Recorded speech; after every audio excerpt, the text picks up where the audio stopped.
Matin, nous sommes ravis de partager le sourire et la bonne humeur avec vous sur ce plateau de Bonjour le Faso. Alors, madame, messieurs, bonjour à tous et bienvenue à ce numéro de l'émission Bonjour le Faso. On ne partage pas que la bonne humeur et le sourire, mais on partage surtout l'information à travers la revue de presse présentée aujourd'hui par Alphonse Ouedraogo. On vous partage aussi avec tout le monde des informations concernant des thématiques. Et aujourd'hui, on va parler donc du consortium Sentinelle qui a un projet qu'il pilote. On va parler donc du fait que on pousse souvent les jeunes à se marier coûte que coûte, malgré souvent donc des difficultés. On parlera de tout ça et puis comment justement se préserver et s'abstenir ou se tenir plus tranquille pour avoir donc des mariages plus épanouis.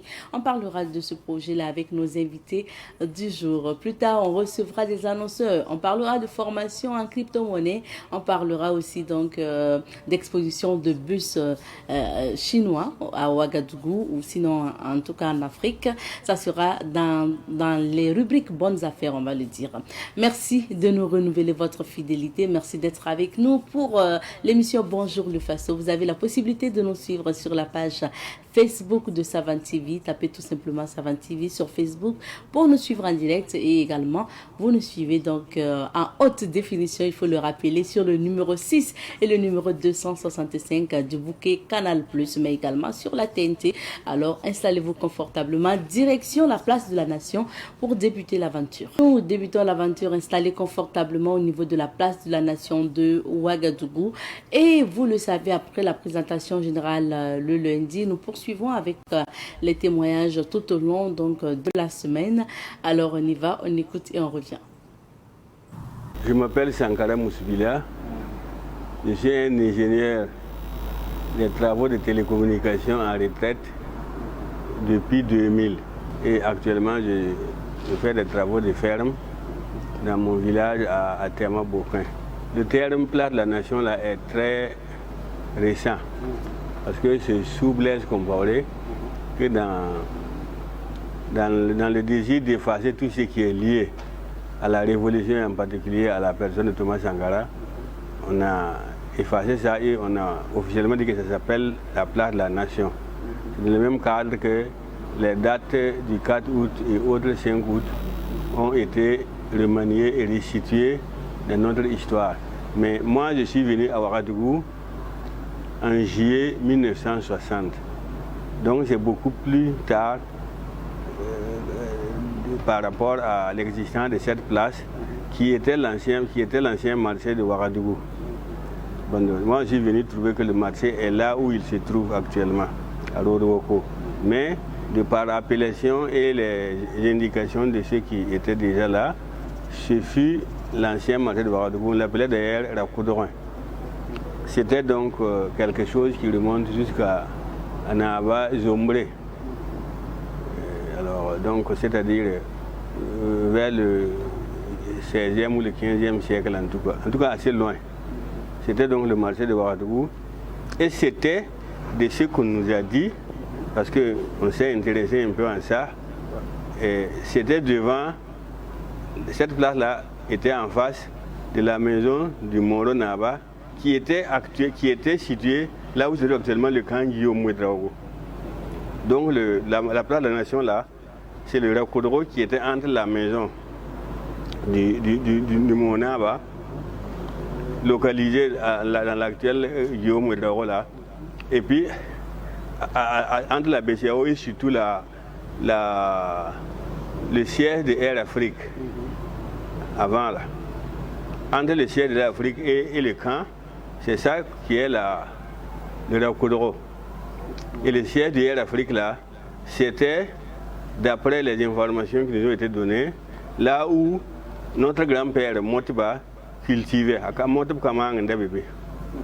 Alors le Moro était en face et c'est pour ça d'ailleurs que le quartier d'Apoya là a le nom de Dapoya, parce que la cour du Moro faisait face à la place du marché Rakoudro là, et derrière juste là où il y a passe les rails là, c'était les quartiers d'Apoya, derrière c'est le chef.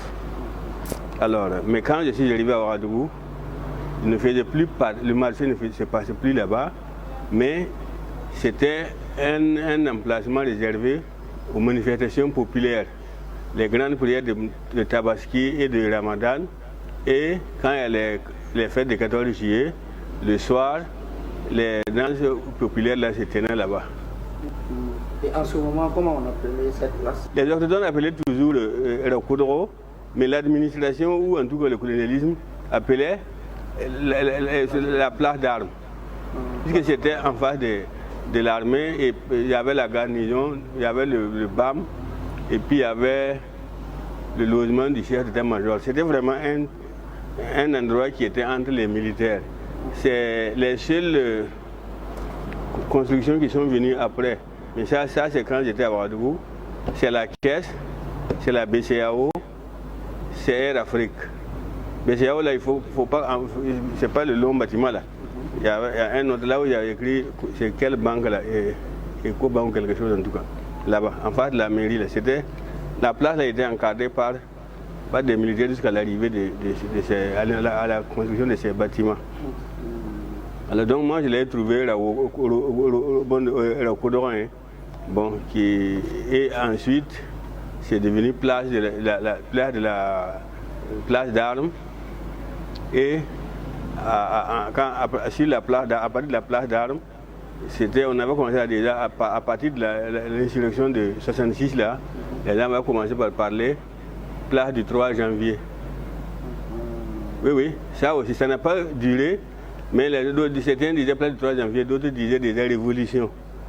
Mais comme l'expression n'était pas libre, bon, sinon il y avait la place, ça passait aussi par place du 3 janvier. Parce que le 3 janvier, c'est là-bas que les travailleurs se sont retrouvés pour demander le départ du pouvoir de Maurice. Le départ au pouvoir de Maurice. Alors, c'est plus tard que, dans ce changement-là, l'événement le plus important qui est intervenu aussi, c'est la révolution du 4 août. Bon, le 4 août, là, cette place n'a pas été tellement, pour moi, elle n'a pas abrité grand-chose, mais juste après le 4 août, compte tenu de l'importance de sa superficie, beaucoup de réunions et beaucoup de choses ont été tenues là-bas. Et avant même la date du 4 août, il y a eu, sous le CSP1, des meetings que les intellectuels bizarres de Burkina avaient qualifié de clarification. Et c'est pendant ces meetings que la divergence est apparue entre le groupe Jean-Baptiste Ouedraogo et puis Thomas Sankara. Voilà. Donc si je comprends bien, c'est sous la Révolution que cette place a été appelée place de la Révolution de façon officielle. Mais avant, elle fut place du 3 janvier, place d'armes, et puis le Koudoro. Ouais.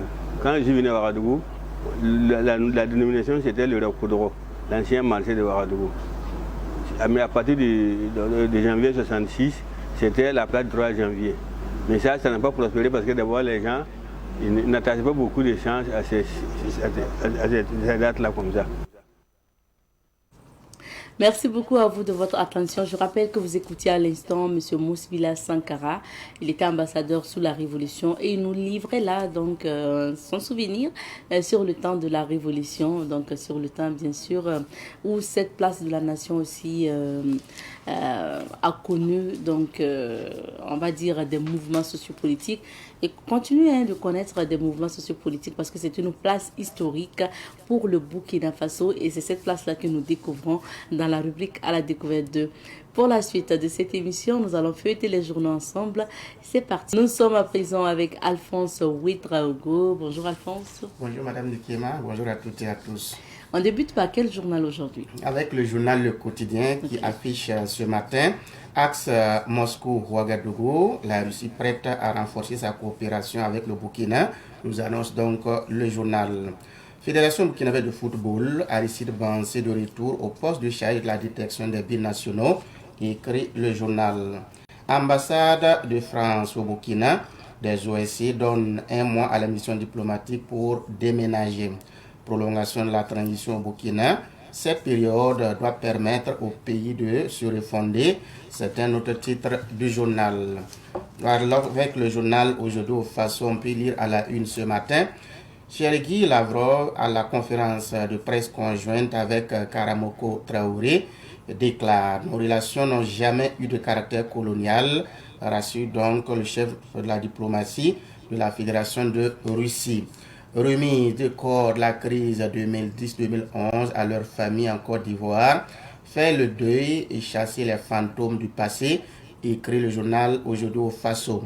Coopération Burkina, Fédération de Russie, le ministre Sergueï Lavrov fait commandeur de l'ordre de l'étalon, nous informe le journal. Assise nationale, l'analyse du socle est alliée à la page 2 du journal. Asfa Yenenga, Arma Bewende et Arma Kabouré démissionnent des organes du club. Axe Moscou-Ouaga, Africa Corps et matériel militaire pour le Burkina Faso, nous annonce le journal.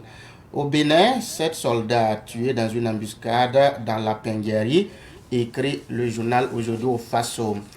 Le journal Le Pays nous parle également ce matin de la coopération Burkina-Russie et Sergueï Lavrov, chef de la diplomatie russe, déclare « Nos relations n'ont pas de caractère néocolonial », c'est-à-dire à la page 2 du journal. Appel à la tenue d'une conférence nationale souveraine, le mouvement Socle persiste et signe, écrit le journal Le Pays.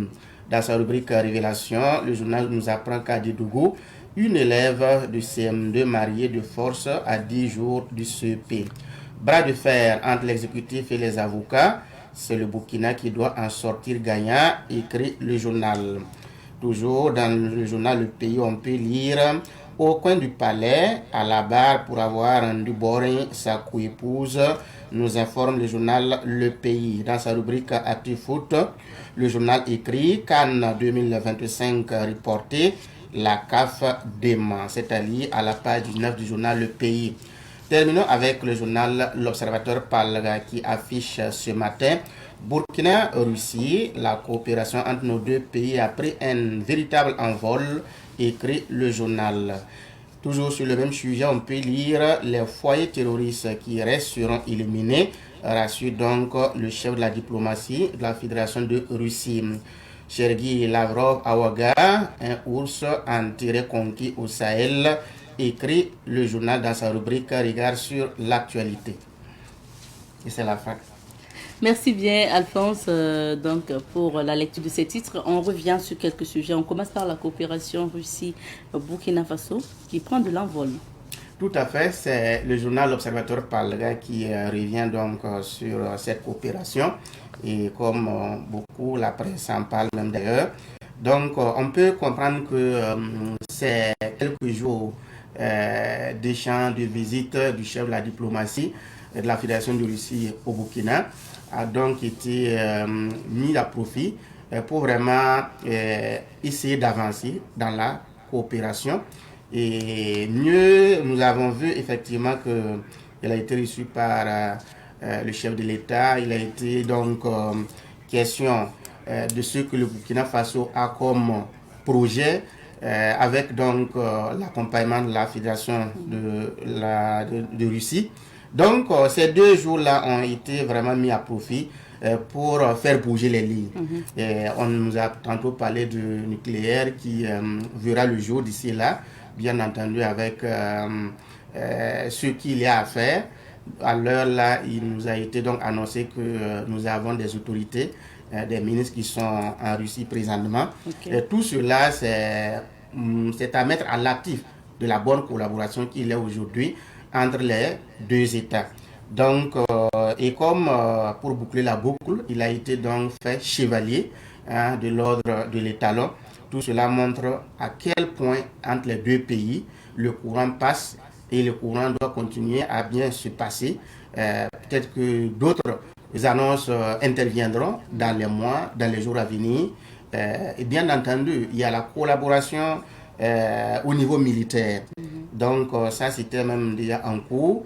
Je pense que tout cela va donc aider le Burkina Faso a effectivement prendre son envol en termes militaires, en termes de développement, parce qu'il nous a été aussi annoncé que la Russie va beaucoup appuyer le Burkina Faso dans le domaine de l'agriculture. Et ça, c'est très important. On ne peut pas se développer en faisant fi, par exemple, de certains secteurs comme l'agriculture. Donc, grosso modo, c'est une visite qui vient à point nommé, qui répond à un certain nombre de préoccupations, certainement qui avaient été donc exprimées par les autorités burkinabées.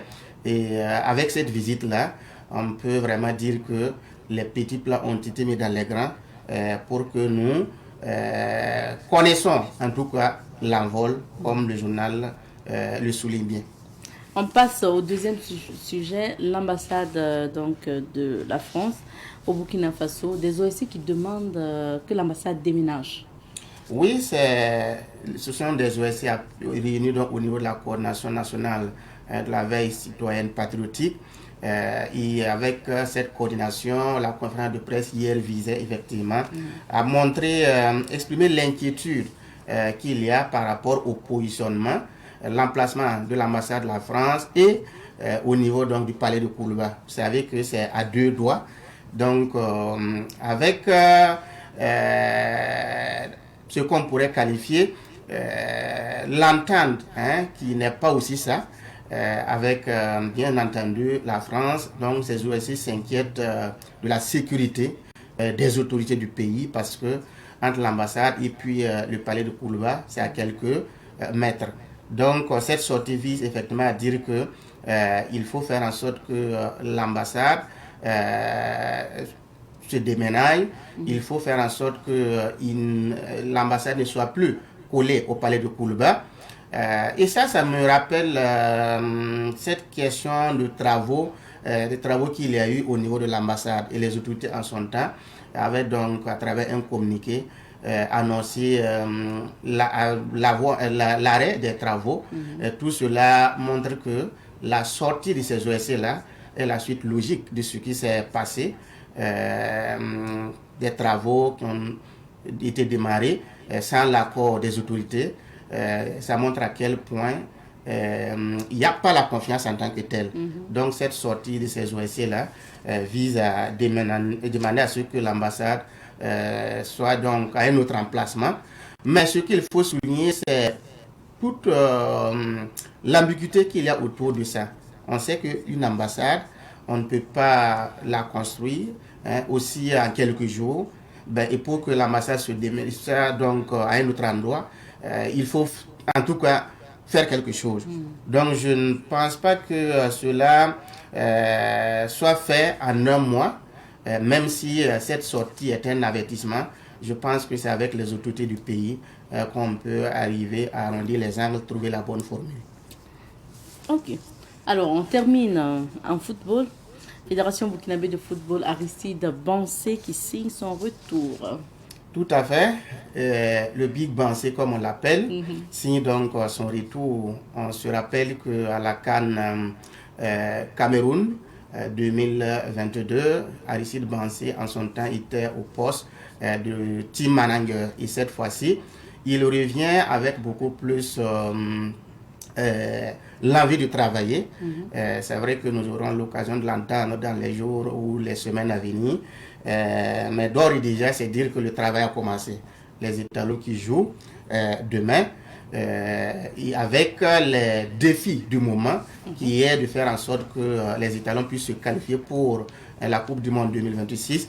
Je pense que ça urge tellement que Aristide Bansé devrait donc se mettre au travail très rapidement. Et c'est un secteur, c'est un poste qu'il a déjà eu à exercer. Il s'y connaît bien. Son rôle est de détecter les joueurs binationaux pour étoffer vraiment le groupe, l'équipe nationale. Et ça, c'est très important pour quelqu'un qui fait vraiment le tour du monde. Il a cette possibilité-là de pouvoir nous identifier des joueurs, des binationaux, et ça peut vraiment avoir un plus pour l'équipe. Avec son centre qu'il a créé en Côte d'Ivoire, plusieurs fois il a été en Allemagne, faire visiter les joueurs pour leur donner vraiment ce moral-là, pour les galvaniser. Je pense que c'est un fin connaisseur du domaine et tout ce qu'on peut souhaiter, c'est qu'il puisse vraiment accomplir sa mission. Quand on connaît les conditions dans lesquelles il avait quitté son poste de team manager, parce qu'il y avait cette mésentente avec certains du groupe au niveau de l'équipe nationale. Cette fois-ci, c'est vrai, on voit que certains ne sont plus convoqués en tant que tels, même si ça fait du bruit. Je pense que peut-être que cette fois-ci, ça sera vraiment la bonne voie, puisque Bansé puisse travailler comme il se doit. Donc, le Big Bansé, on le verra à l'œuvre d'ici là. Et tout ça, c'est dans l'intérêt de notre équipe nationale. Et pour revenir sur le match des étalons, je pensais que c'était aujourd'hui qu'ils jouaient. C'est le 7. Ah, c'est le 7. Le 7. Ok. Aujourd'hui, c'est le 6 juin. Oui. Donc, c'est demain pour le match des étalons. Oui. Alors, on parle d'autres foot sous d'autres cieux. Oui. Parce que depuis la victoire de l'autre équipe, on ne t'a pas vu sur ce plateau. Donc, c'est bien quand même que tu reviennes. Pour revenir au match des étalons, parce que j'ai cru voir quelque part que c'est justement ce soir à 19h le match. Bon, je crois. Ouais. Ce soir, 6 juin à 19h. Donc, on va supporter les étalons. Maintenant, parlons donc de la coupe. Parlons de la victoire du Real. La victoire du Real. Est-ce que tu peux bien dire? Pour cette finale de la Ligue des Champions. Oui. Nous avons tous assisté donc à ce match-là. Mais il n'y a rien d'étonnant. C'est-à-dire, le Real aujourd'hui, qu'on le veut ou pas, est une équipe qui est vraiment à son apogée. Et donc, avec les joueurs qu'il y a aujourd'hui, on peut dire que c'était une victoire méritée malgré tout. Malgré tout, parce que le chemin n'a pas été facile. On ne peut pas dire que tout a été comme il se doit. En tout cas, pour ces équipes qui ont perdu face au Real, elles trouveront quelque chose à dire. Mais en tant qu'observateur, je trouve que c'est une victoire du vieux, Carlo Ancelotti, le sélectionneur qui est aujourd'hui un fin connaisseur du milieu, qui cherche même à prendre sa retraite après donc au Real. Donc c'est comme si c'était vraiment pour sanctionner un travail bien fait que les joueurs se sont donnés, que les conditions ont été créées pour que les joueurs puissent se prouver sur le terrain. Ça a été le cas. Alors, une équipe comme Dortmund qui s'est qualifiée aussi avec les conditions dans lesquelles nous connaissons, on peut dire que plus d'un ne pariait pas sur Dortmund comme équipe qui allait vraiment arriver à ce niveau-là. Mais ce sont donc les règles du jeu, du football. Dortmund s'est qualifié. Malheureusement, elle a affronté une équipe comme le Real, qu'on le veut ou pas aujourd'hui, occupe une place importante. Donc, bon, de façon courte, on ne peut pas aussi... c'est avec le cœur serré que Alphonse fait ce commentaire en faveur du Real. À partir des demi-finales, des quarts de finale, on a vu du beau jeu montré par certaines équipes qui étaient même attendues à cette finale-là, mais malheureusement... La meilleure équipe a remporté la Ligue. Malheureusement, bon, ça n'a pas donné. Et Real Madrid a remporté. Donc, félicitations au Madrilène. Est-ce qu'on peut s'attendre aussi à ce que ça se rebelote l'année prochaine, vu que Mbappé a signé avec le Real? Alors, c'est pas évident. C'est pas évident parce que ce sont les règles du jeu. Et nous avons vu comment les choses sont passées. C'est vrai que Kylian Mbappé a quitté le PSG pour le Real Madrid. C'est un attaquant bien confirmé. Alors, l'accueil aussi qu'il a aujourd'hui au niveau donc, de ce club-là montre que les dirigeants du club veulent vraiment lui donner une place importante pour qu'il puisse montrer son talent. Alors, Kylian Mbappé va devoir évoluer soit au niveau de l'attaquant de pointe, bien entendu avec Vinicius et Rodrigo derrière qui pourront éventuellement l'aider à pouvoir scorer régulièrement et comme il se doit. C'est le chemin que nous voyons, mais toujours est-il que quel qu'en soit le joueur, En tout cas, le Real Madrid face au FC Barcelone aussi qui se renforce davantage, qui essaie de reprendre la main. Ça va être toujours ce classico-là. Et le Barça aujourd'hui a eu un entraîneur, l'entraîneur qui avait avec le Bayern fait un 8-2 contre le Barça. C'est ce monsieur-là qui a été donc Hansi Flick, qui a été donc appelé pour sauver ce qu'il a sauvé, parce qu'il faut dire que le Barça aujourd'hui a de très bons joueurs. Malheureusement, le coaching doit avoir des difficultés. C'est pour cela que Xavi Hernandez a donc été remercié et puis l'Allemand a été appelé à la rescousse. Donc, en un mot comme 1000, nous allons attendre une saison palpitante parce que les deux équipes qui sont comme chien et chat se renforcent à tous les niveaux et avec tous les moyens. Merci beaucoup Alphonse pour ces Merci. commentaires. Et puis voilà, bonne chance à nos étalons également. Merci bien. On marque donc la pause juste pour découvrir les couleurs du temps et on revient. Nous recevons aujourd'hui comme invitée Madame Minougou Tarwen Panga. Elle est juriste de formation et fondatrice de l'association Action de femmes. Bonjour Madame Minougou. Bonjour. Bienvenue sur ce plateau. Vous êtes là pour nous apporter donc de l'information et surtout conseiller, conscientiser qu'il ne faut pas aller au mariage à tout prix. Voilà, c'est ça. Également sur ce plateau, Diane Béatrice Ouedraogo, secrétaire générale de l'Association pour la survie des enfants et l'innovation des femmes. Bonjour. Bonjour madame. Bienvenue sur ce plateau. Merci beaucoup. Merci à toutes d'être là. On va développer le thème tout à l'heure, mais je donne la parole à Béatrice Ouedraogo. Alors, vous êtes dans un consortium, je vais parler de votre structure. Est-ce que vous pouvez commencer par nous présenter le consortium Sentinelle? D'accord. Merci pour l'opportunité. Le consortium Sentinelle est un consortium de 3 structures, à savoir l'Association pour la survie des enfants et l'innovation des femmes, en abrégé AZF, et l'association Air Rising et l'association Children Dreams.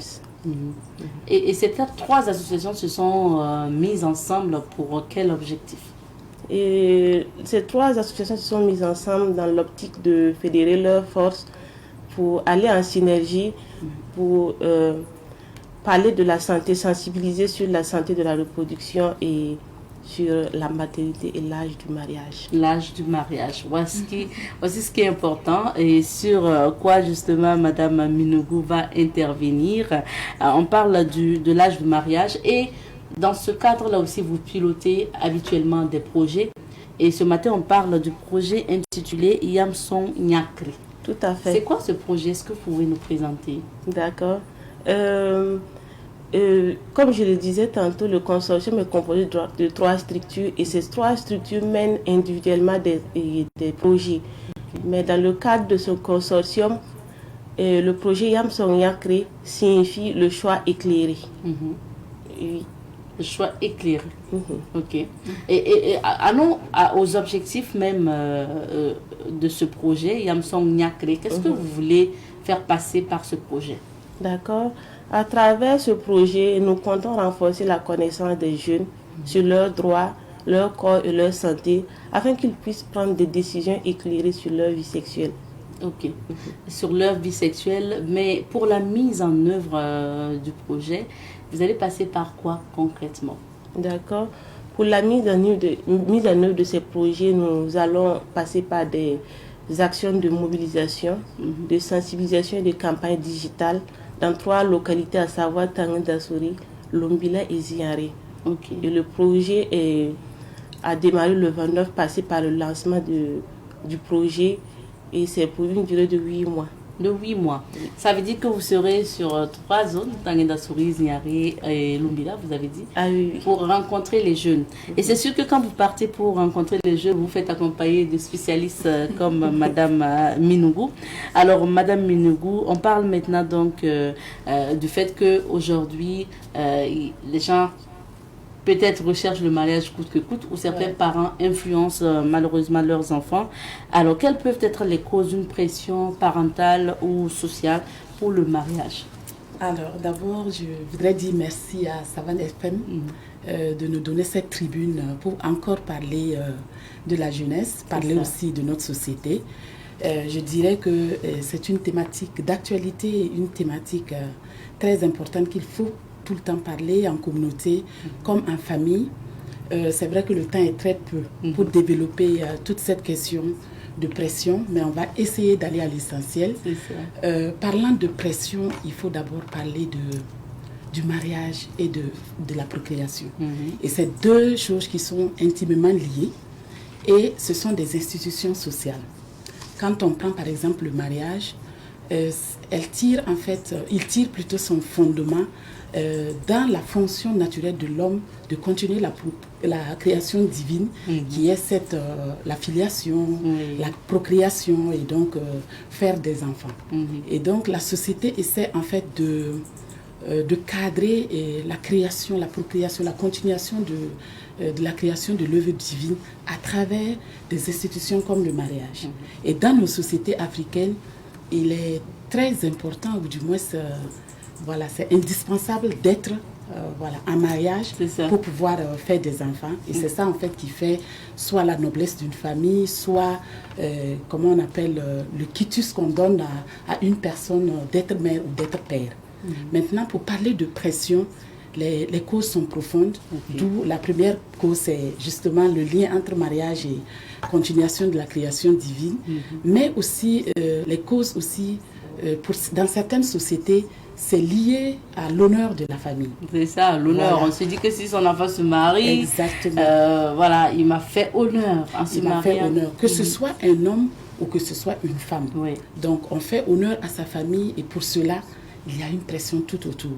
Il y a aussi que le besoin de continuer la prospérité, l'héritage, ou du moins l'héritage économique, ça peut être une des causes où on pousse les gens, les jeunes filles comme les jeunes garçons à se marier. Vous allez voir des familles qui donnent des conditions pour hériter d'un tel ou de tel bien, parce que la famille, c'est en fait faire le mariage, fonder une petite famille, c'est quand même un projet de vie.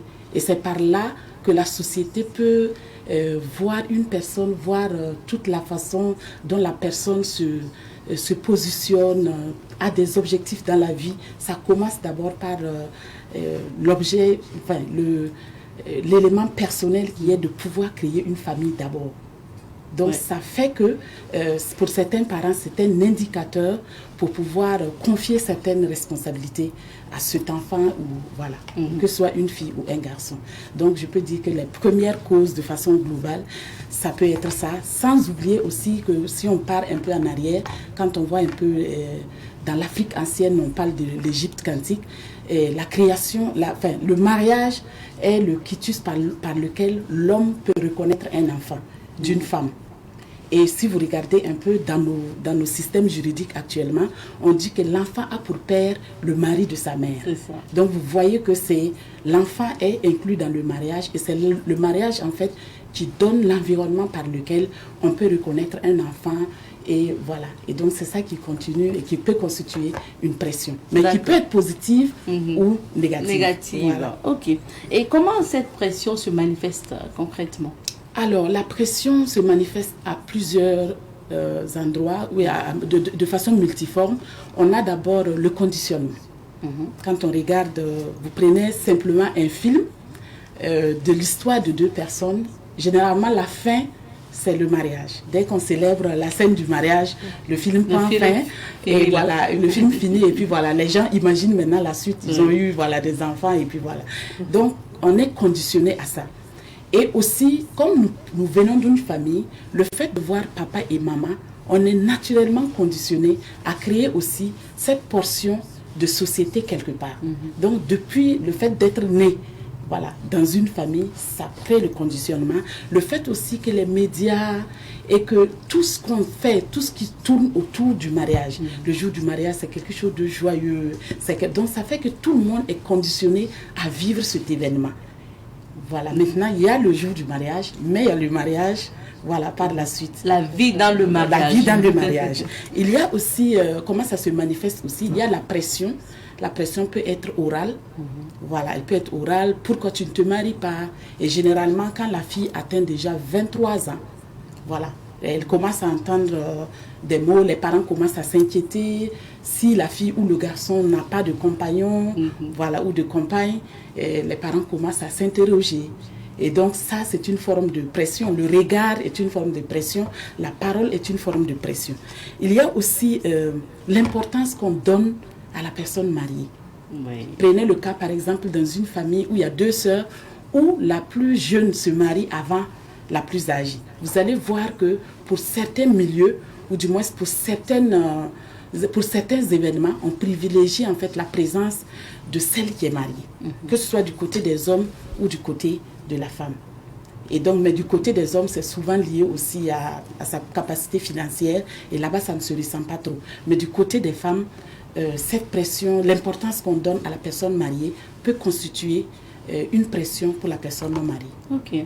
C'est assez de pression, mais à quel niveau maintenant la pression devient peut-être négative ou néfaste pour l'individu? Quand elle est négative, vous savez, nous sommes tous parents et le rêve pour un parent, c'est de voir son enfant heureux. Et la plupart du temps, on se dit que à un moment donné, l'enfant reste avec nous, à un moment donné, l'enfant doit prendre son envol et en tant que parent, on est intéressé de voir que l'enfant, que ce soit une fille ou un garçon, a pu se mettre en relation avec quelqu'un qui partage les mêmes objectifs, qui peut lui procurer la partie d'elle ou de lui qu'elle n'a pas ou qu'il n'a pas. Et donc, ça fait que on désire voir notre enfant créer son propre environnement, créer sa propre famille. Malheureusement, il y a des moments où l'horloge biologique de la femme la pousse même à se poser déjà des questions quand elle atteint 25 ans, en allant à 30 ans. Est-ce qu'elle pourra encore enfanter? Est-ce qu'elle pourra avoir un enfant? Donc, ce regard qu'elle a d'elle-même, ou du moins ce que sa mère ou son père peut avoir sur elle, ça peut jouer négativement si, par exemple, ce n'est pas très bien compris. Voilà, si ce n'est pas très bien compris. Mais la pression, c'est difficile de déterminer à quel moment elle peut être négative, puisque ça dépend de la personne qui reçoit. Si c'est quelqu'un de nature forte, émotionnellement forte, la pression peut être négative. Ça peut être un mot négatif, mais qui n'aura aucun effet sur la personne.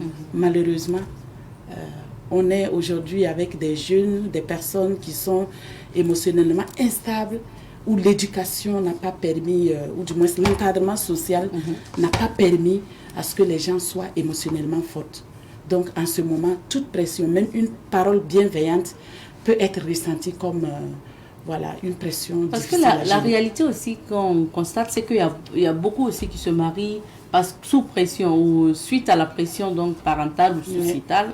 Après, se retrouvent pas forcément heureux dans leur foyer. Voilà. Est-ce qu'il faut forcément aller au mariage parce que nos parents nous mettent la pression? Justement, non. Justement, moi je dirais en tant que conseillère des filles aussi que des garçons, comme des garçons. Par exemple, pour le cas des garçons, si tu n'es pas... La société pose toute la charge sociale, économique sur l'homme. Donc, ça ne sert pas trop de se marier quand tu sens que tu n'as pas les moyens pour soutenir la famille. Ce n'est pas soutenir même la femme. Les gens pensent que, la plupart du temps, quand on dit que l'homme doit se marier et il doit s'occuper de sa famille, ce n'est pas seulement la femme, mais il est amené à avoir des enfants où il est responsable de leur santé, de leur éducation et tout. Et si tu sais que tu ne pourras pas assumer ce rôle, ou du moins si tu n'es pas prêt à assumer ce rôle, tu peux gentiment patienter. Quand je dis gentiment, ça dépend du comportement que tu vas adopter. Maintenant aussi du côté de la femme, et c'est là qui est très très difficile, parce que vous savez, on ne peut jamais finir d'apprendre sur quelqu'un. Tu peux penser être avec la bonne personne, et ce n'est que dans l'expérience du mariage que tu peux te rendre compte. Parce que quand vous vivez séparément, quand c'est copains, copines, on se voit 1 fois, 2 fois par jour, ou du moins par semaine, il est difficile de dire que c'est telle la personne. Donc moi, je souhaiterais qu'on ne mette pas... en fait, on ne prend pas le mariage comme l'endroit sûr, en fait. C'est un processus. On peut rentrer et on peut se rendre compte que ce n'est pas la bonne personne, mais encore faut-il dans le mariage, on peut encore se marier. On peut rentrer, se rendre compte que ce n'est pas ça. Mais si les deux personnes ont la volonté de s'améliorer, ils peuvent discuter et s'améliorer et se remarier. Voilà, se remarier dans le mariage. D'accord. Maintenant, on est déjà dans les solutions, hein, ce qu'il faut faire face à cette pression-là. Qu'est-ce que vous pouvez ajouter aussi? Qu'est-ce qu'il faut faire? Parce que vraiment, c'est la réalité. À 25 ans, si vous êtes une fille à la maison, si vous partez à l'école encore, ça va. Ouais, si vous avez arrêté l'école, c'est grave. On va vous mettre la pression. On va même faire souvent des réunions de famille pour parler de vous. Voilà, c'est ça. Face à toute cette pression-là, qu'est-ce qu'il faut faire? Alors, il faut dire qu'aujourd'hui, il y a pas mal, c'est-à-dire l'information passe. C'est comme ce que fait le groupe de ces jeunes filles dynamiques. L'information passe, le message se trouve partout.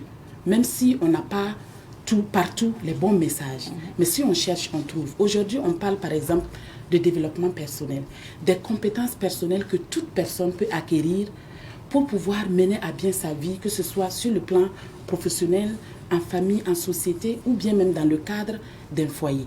Et il y a des compétences comme la connaissance de soi. Avant toute chose, toute personne qui arrive à développer sa propre connaissance d'elle-même, c'est-à-dire savoir qui je suis, quels sont mes ressentis, quel est mon caractère, quelle est la mission même que je me donne dans la vie, quel est le sens même de mon nom, parce que souvent, pour la connaissance de soi, on va en profondeur sur le nom qu'on porte. Vous savez qu'on est en Afrique, tout a une signification. Et par là, tu te découvres, tu vois toutes tes forces et toutes tes faiblesses. Et tu sais où tu peux mettre tes pieds, où tu ne peux pas mettre tes pieds. Ça peut te permettre de savoir qui choisir et comment même résister à certains milieux. Il y a la connaissance de soi. De quoi il découle l'estime de soi? Il faut s'aimer. Il faut s'aimer, il faut s'estimer. Il ne faut pas se comparer aux autres. Il ne faut pas regarder ma copine s'est mariée, ou du moins c'est mon ami s'est marié à 25 ans, il le faut aussi pour moi. Non, qui suis-je par rapport au mariage pour l'instant? Parce que la maturité, ce n'est pas l'âge. L'âge n'est qu'un chiffre. Mais la maturité, c'est dans le comportement, c'est dans la capacité à être bien bâti sur le plan émotionnel. Et au-delà même de s'estimer, de trouver qu'on est bien comme ça, tel qu'on est, et qu'on cherche à s'améliorer, on peut avoir confiance en nous. Et cette confiance nous permet d'aborder n'importe quel sujet gentiment. Si par exemple c'est une pression verbale du côté des parents, on peut s'asseoir avec les parents et puis discuter, partager, partager ses besoins, partager ses ambitions. Mais si c'est du côté de la société, tellement je me fais confiance, les gens parlent et moi je continue mon chemin. Il faut apprendre à se faire confiance et à s'affirmer. Ça veut dire que je vais quelque part, quelqu'un me dit un mot qui me touche, que j'arrive à m'affirmer face à cette personne sans être arrogant. Ok. Voilà. Et sur place, ça va passer en principe. Ça passe. Donc, c'est les 4 compétences que généralement on enseigne aux jeunes filles, ou du moins on les amène à acquérir pour pouvoir faire face à certaines pressions comme celle du mariage et de la procréation. Et je reste, vous êtes juriste de formation, je reste sur cette pression-là. Souvent, quand on est encore majeur, ça va. Souvent, il y a certains enfants, malheureusement, qui sont poussés dans le mariage, qui sont même donnés en mariage. Tout ça pour dire que vous avez l'âge de se marier, ou bien, voilà. Mais souvent même, qui ne sont pas assez matures et tout. Alors, que dit peut-être la loi sur tout ça? La loi parle du mariage d'enfants. Avant, c'est vrai qu'on parlait de mariage forcé, mais je pense que les choses ont évolué. On parle de mariage d'enfants. Maintenant, c'est l'enfant, c'est la communauté qui détermine qui est enfant, la famille aussi qui détermine qui est enfant. Mais quand même, sur le plan juridique, il y a quand même un âge accordé. Au-delà ou en deçà de ça, un mariage ne peut être consenti. Mais quand il s'agit de mariage d'enfant, c'est le problème de consentement. Voilà le problème de consentement sur lequel la loi s'établit pour dire que ce n'est pas juste de faire cette force à l'enfant. Et le problème aussi, c'est que la loi s'aligne aussi avec les conditions physiologiques de la personne. Parce qu'à 15 ans, rien ne dit que l'enfant est à l'intérieur de lui, que ce soit une fille ou un garçon, et surtout du côté des filles, est bien prête pour procréer.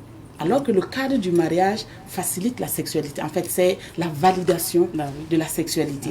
Et pour protéger aussi la vie de cette jeune fille, et aussi de ce jeune garçon, la loi encadre pour ne pas que ça répercute sur sa santé, ou bien même que ce soit la santé physique, psychologique ou morale. Voilà. Est-ce que vous avez parlé aussi de maternité? Est-ce qu'il y a aussi une pression concernant la maternité? Bien sûr, bien sûr. Je ne sais pas si tu voudrais ajouter quelque chose. La pression sur la maternité, Béatrice. Comme le disait Madame Minongo, une fois mariée, tout le monde s'attend à ce que vous procréez.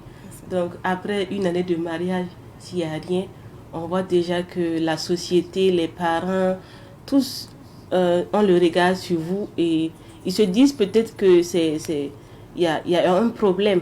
Ça peut être un problème de santé. Mais la plupart du temps, on accuse la dame d'avoir fait des avortements. On va lui dire une telle a fait des avortements. Des contraceptifs. Et voilà, c'est ça.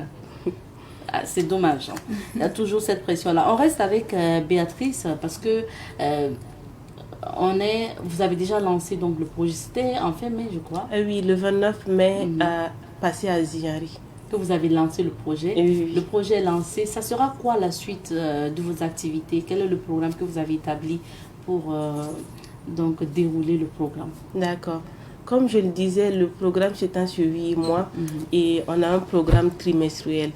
Et après le lancement, c'est la présente activité, c'est-à-dire une campagne de communication, médias et en ligne, digitale. Donc pour cette fois-ci, on est à la télévision et demain, on sera à la radio. Voilà, ça c'est vraiment la communication. C'est la communication. Ensuite, il y aura une campagne digitale, comme on le sait, la jeunesse de maintenant est en ligne. Donc, on va essayer de mener la sensibilisation en ligne. Ensuite, on va mener des discussions communautaires dans les localités, afin d'amener les leaders, par exemple, à accepter, à tolérer et surtout à s'impliquer dans l'éducation sexuelle des jeunes. L'éducation sexuelle. Est-ce que justement lors de vos rencontres aussi vous parlez de ça, l'éducation sexuelle ou la sexualité à la jeunesse? Oui, ça c'est vraiment les sujets phares des structures qui travaillent surtout dans le domaine du genre, parce que la question de la sexualité aujourd'hui, enfin pas seulement aujourd'hui, même si avant il y avait des problèmes, mais comme la parole, la communication n'était pas très développée, on ne voyait pas les conséquences et les cas de la sexualité mal gérée. Et aujourd'hui, ça fait partie d'un des sujets phares de toutes les structures qui travaillent aux côtés des jeunes, et que ce soit des jeunes femmes ou des jeunes hommes. Et aujourd'hui, l'éducation sexuelle en famille devient de plus en plus indispensable. De plus en plus indispensable. Et il faut savoir parler de sexualité. Ce n'est pas, quand on dit l'éducation sexuelle, tout de suite on voit les rapports sexuels. Ce n'est pas ça. Le corps en lui-même porte des organes sexuels qu'il faut connaître, maîtriser, non seulement pour après l'acte sexuel, mais aussi pour un comportement qui permet de protéger ces organes sexuels-là, notamment la consommation même de certains stupéfiants peut jouer sur les organes sexuels, et la fonction de certains organes sexuels, et qui peut nous créer des problèmes plus tard. Donc l'éducation sexuelle, c'est tout un... Ça englobe tout ça. Merci bien, on me signale que notre temps est terminé. Qu'est-ce que vous voulez ajouter de plus, Béatrice? C'est un mot de remerciement à l'endroit de notre partenaire financier qui est Engendre Health, qui a bien voulu croire à la jeunesse en portant financièrement ce projet. Qui va se dérouler sur 8 mois, vous avez dit. Oui, sur 8 c'est à mois. Ziaré et Tangendasouri. Merci bien. On passe le bonjour aussi à tous vos collègues qui nous suivent depuis la salle d'attente. Et merci beaucoup, Madame Minougo. Qu'est-ce que vous voulez ajouter? Bon vent au projet et bon courage à ces jeunes braves dames qui ont décidé de lutter. Merci beaucoup. Alors, nous restons ici pour l'entretien du jour et on va marquer une petite pause. Et pour la suite de cette émission, on parle de formation en crypto-monnaie avec M. Amidou Zonga qui est bien installé sur ce plateau. Je rappelle qu'il est conférencier, entrepreneur, formateur et écrivain parce qu'il est auteur de 7 livres. Bonjour M. Zonga. Oui, bonjour Madame Nekeman, bonjour aux téléspectateurs de Savane TV. Merci à vous d'être là. Alors M. Zonga, on parle de formation en crypto-monnaie. Après Bobo Dioulasso, c'est le tour de Ouagadougou et ça se passe ce week-end. Oui, effectivement, nous parlons de formation en technologie blockchain, Bitcoin, crypto-monnaie, le Web3 dans son ensemble. Effectivement, nous étions à Bobo Dioulasso pour une formation spéciale pour cette belle ville de Sia, pour permettre aux populations du Grand Ouest du Burkina Faso de bénéficier également des connaissances utiles que nous partageons depuis le début de cette année. Donc, figurez-vous que la première édition a eu lieu en janvier 2024, la deuxième édition en avril 2024 et nous sommes à la troisième édition de la grande session de formation complète en technologie blockchain et crypto-monnaie pour permettre à l'ensemble des populations de mieux comprendre cette révolution numérique qui est déjà en marche afin que chacun puisse se préparer, prendre position pendant qu'il est encore temps afin de mériter sa place dans ce nouveau monde. Et qu'est-ce que vous allez apprendre concrètement aux participants? Oui, concrètement, ce que nous allons apprendre aux participants, c'est tout l'ensemble de l'écosystème cryptographique et parler vraiment des fondamentaux de la technologie blockchain, des crypto-monnaies, du Bitcoin et aussi leur apprendre de façon pratique, parce que c'est une formation 100% pratique, nous allons leur apprendre de façon pratique comment utiliser tous ces outils pour comprendre effectivement comment évolue cette industrie et aussi mériter leur place dans ce nouveau monde qui est en construction. Et pendant ces formations, nous allons leur apprendre comment sécuriser leur compte, comment créer, sécuriser et comment acheter des crypto-monnaies de Bitcoin, comment les échanger et aussi les vendre. Parce que ici, l'objectif, c'est non seulement de leur permettre de mieux comprendre c'est quoi cette nouvelle industrie et aussi savoir prendre position pour aussi se faire des bénéfices. Parce que ici, nous parlons de prospérité, nous parlons d'abondance, nous parlons de richesse. Et qui parle d'investissement, investir dans la crypto-monnaie, le Bitcoin, c'est sécuriser son avenir et donc préparer ses vieux jours. Je pense bien que tout un chacun ici présent a des objectifs, des ambitions, des rêves à réaliser dans sa vie pour une vie meilleure.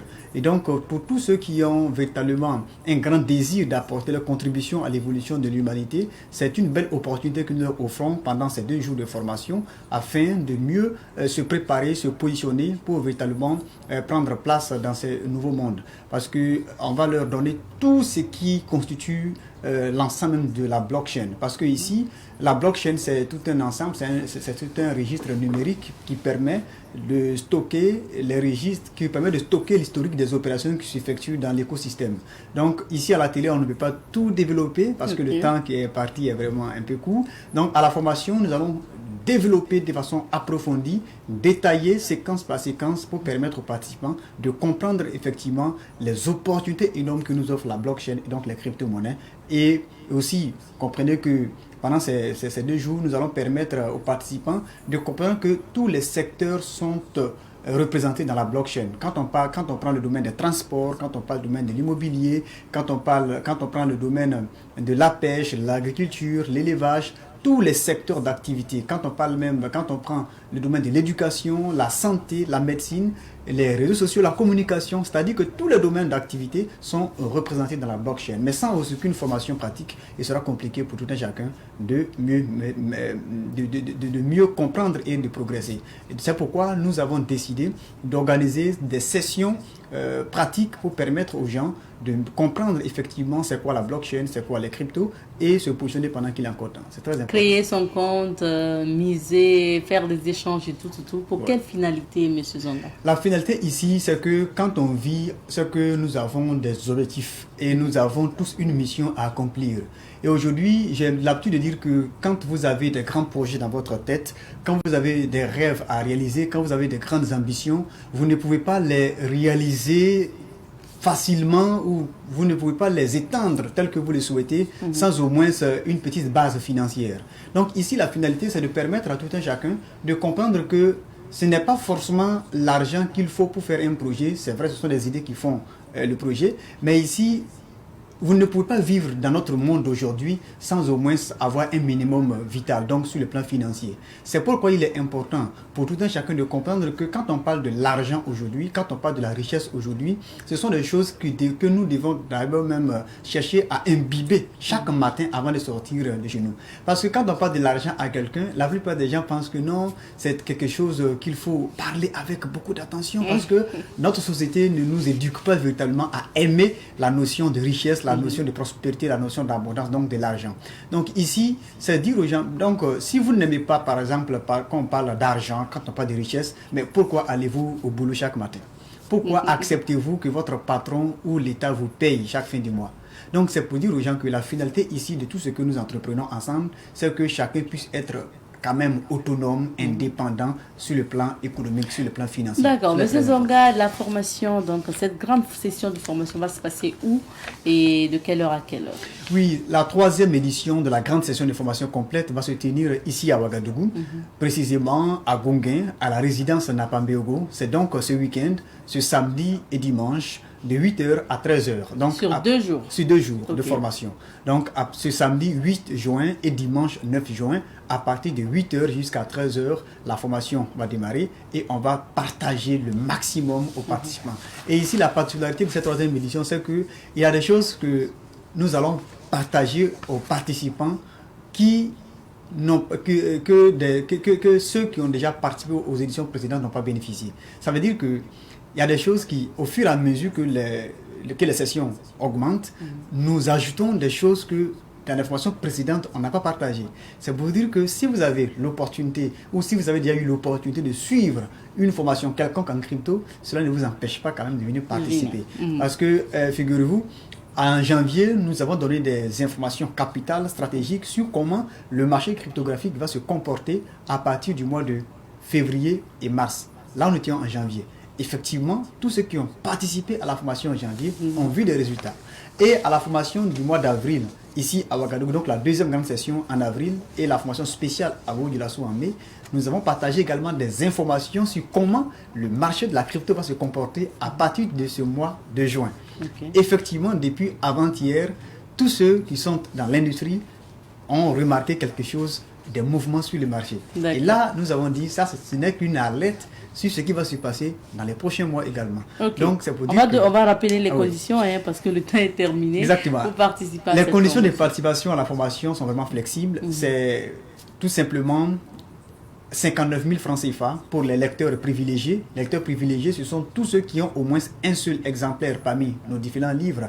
Nous avons 7 livres. Les livres ne coûtent pas cher. C'est à partir de 3 000 francs CFA jusqu'à 15 000. Si vous avez un seul exemplaire parmi ces 7 livres, vous n'êtes pas obligé d'avoir tous les 7 livres. Vous payez juste 57 000 francs CFA pour participer, 59 000 francs CFA pour participer à la formation au lieu de 185 000 francs CFA.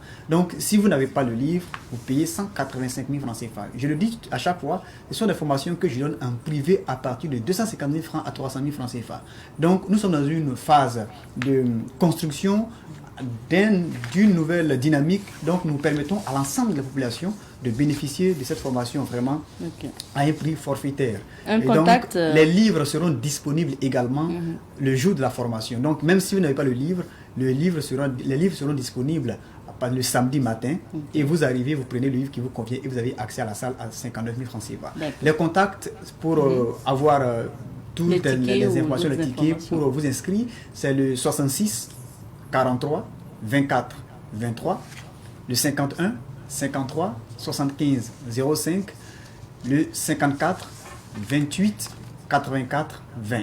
Vous appelez un de ces contacts et on va vous recevoir très rapidement. Merci beaucoup. C'est moi qui vous remercie. Merci, on marque une petite pause. On retrouve d'autres invités juste après pour des annonces également. Oui, et nous poursuivons avec l'émission d'aujourd'hui. Cette fois-ci, on va parler de bus. Il y a l'exposition donc de bus de l'entreprise Yutong. Et nous sommes avec le responsable commercial de Yutong. On l'appelle Gao. Bonjour. Bonjour, madame Abiza. Abzeta, bonjour, enchanté, madame. Enchanté. Oui, oui. Vous êtes accompagné de M. Toussaint, donc comparé ingénieur technique à Yutong. Bonjour. Merci, madame. Bonjour, madame Abzeta. Ok. Qu'est-ce que vous faites à Yutong, justement? Principalement, j'aimerais dire merci à Savane TV pour cette opportunité qu'il nous donne de nous présenter et de présenter aussi Yutong, qui est une grande société chinoise. Bon, principalement, moi en tant qu'ingénieur à Yutong, nous sommes là pour les services après-vente. Donc les services après-vente sont un peu comme un credo pour Yutong dans le but de satisfaire la clientèle. Donc lorsque nous avons par exemple des clients qui ont des problèmes ou des problématiques avec les bus et ils nous appellent. Nous sommes là fonctionnels 24 sur 24 et avec ça, plus ou moins, nous essayons de résoudre les problèmes avec les clients. D'accord, mais il faut donc, on comprend que vous êtes dans les bus. Monsieur Gao, que fait Yutong? Yutong, c'est une société globale. Tout le monde vend les bus. Et on a fabriqué les bus via 7 mètres à 28 mètres de bus. Grand bus, petit bus. De longueur. Longueur. 7 à 28 mètres. 28 mètres. Ok. C'est comme ça. Ah, et on vend les bus plus de 200 000 via 2013 jusqu'à aujourd'hui à l'Afrique, seule Afrique. Et ça, c'est les bus pour les passagers, pour touristes, et pour l'école, ministère et tout, on va faire comme ça. Et les bus à Burkinabé, ça c'est comme staff, la première société a acheté les bus de Yutong. Et maintenant, jusqu'à aujourd'hui, staff, il possède plus de 400 bus de Yutong. Et comme le deuxième client, Sahamaya, il a acheté Yutong de bus via 2015-2016. Et maintenant, il possède de bus plus de 50 Yutong bus. Et Yutong et tous les clients, ça c'est gagné. Et Yutong pour non seulement vendre les bus, et comme mon collègue Béné, il a dit que ça c'est après nous vendre les bus et puis les services après-vente, les pièces, et réparation. Et tous les employeurs de Yutong restent vacances tous les jours. D'accord. Ça veut dire, je comprends que vous êtes dans la vente des bus. Donc des bus. Vous fabriquez les bus au Burkina ou en Chine? Maintenant en Chine. En Chine. Et vous faites venir au Burkina. Maintenant, quand moi j'ai société et que je veux qu'on mette le nom, je viens, j'achète bus et puis on met le nom de ma société. Il y a pas de souci. Puisque la plupart du temps, ce qui se passe avec Yutong, c'est quoi? Et les bus sont fabriqués en Chine. Et par exemple, quand vous prenez les logos de staff, voilà, on va éviter de citer, il a déjà cité les logos des entreprises et tout qui travaillent avec nous, des transports. Ce sont des personnes ou des entités, en fait, tout est imprimé en Chine. Tout est fait en Chine. En fait, la peinture n'est pas faite ici. Le bus vient, ça veut dire la société peut venir présenter, on vous montre le modèle et tout, la maquette. Vous faites tout ça en Chine. Tout et se dès fait que ça en Chine vient, et vous on avez... envoie ça ici et tout est correct. Tout est déjà correct. Voilà. Maintenant, sur place, ils ont des techniciens au cas où le bus a un problème comme vous pour la réparation et l'entretien et la maintenance. D'accord. Si vous êtes là, c'est parce qu'il y a un événement. Oui, très bien. Vous devrez exposer de nouveaux bus. Oui. Et le grand événement qui aimerait se passer ici à Ouagadougou, et ça sera plus précisément la semaine prochaine. La semaine prochaine, ça sera mercredi 12 juin 2024 et à l'hôtel Laïco, ex-Laïco. Donc aujourd'hui, Lancaster, je crois. Donc on aura une exposition de notre nouveau modèle de bus. Voilà, chaque année, Yutong révolutionne des nouveaux modèles de bus pour pouvoir essayer d'évoluer son système électrique et tout, en ce qui concerne sa formation, en ce qui concerne sa sécurité, en ce qui concerne la fiabilité, en ce qui concerne la satisfaction des clients. Donc ça sera un événement à ne pas manquer et nous invitons tous ceux qui sont dans le domaine du transport de participer à cet événement et de venir voir le nouveau moteur que nous allons mettre en place sur le marché burkinabé. Et c'est la toute première fois que ce genre de choses arrivent au Burkina Faso. Ah oui, et c'est quoi la particularité, la qualité de ce bus qui va venir? En réalité, quand on dit Yutong, on parle d'esprit, on parle de professionnalisme, on parle de fiabilité et tout. Et la particularité de ce bus est que ce bus a été encore amélioré pour être adapté aux réalités ici en Afrique. Quand on prend un pays comme le Burkina Faso, dont tout le monde sait, il fait chaud, et il y a la poussière et tout. Donc ce bus a été réadapté par rapport au continent africain, plus précisément le Burkina Faso. Alors Gao, pour exposition donc de bus, est-ce que c'est bus de bonne qualité que vous allez exposer? Ça c'est un nouveau modèle vient 2023. 2023 vendre toute l'Afrique et décembre dernière année, Sahamaya a acheté 6 bus de nouveaux modèles et maintenant, ce mois, 8 bus encore arrivera Thomas Port. Et nouveau modèle, ça c'est comme la modèle auparavant, ça c'est plus grand et ça c'est économique, plus économique. Et par exemple, le modèle auparavant peut-être utilise 100 km 40 litres essence. Peut-être maintenant, ça c'est 37, 36 et moins économique et gagner plus d'argent pour notre client. Et la qualité, ça c'est utiliser plus bien de matière comme utiliser toutes les pièces comme économiques et les places et les vitres. Par exemple, tout, etc. C'est plus joli. Oui, joli. Et ça c'est exportation vient d'Europe. Ah, ça vient de l'Europe. Oui. Les pièces, les matières de bus. Et notre usine chaque jour fabriquer 500 bus. 500 bus chaque jour. C'est comme ça. C'est beaucoup. Et dernière année 2023, Yutong, la première marque de chinois. Et vendre de bus tout le monde. Il n'y a pas compris chinois. Il n'y a pas compris Chine. Vendre de bus 30. En Afrique? Oui.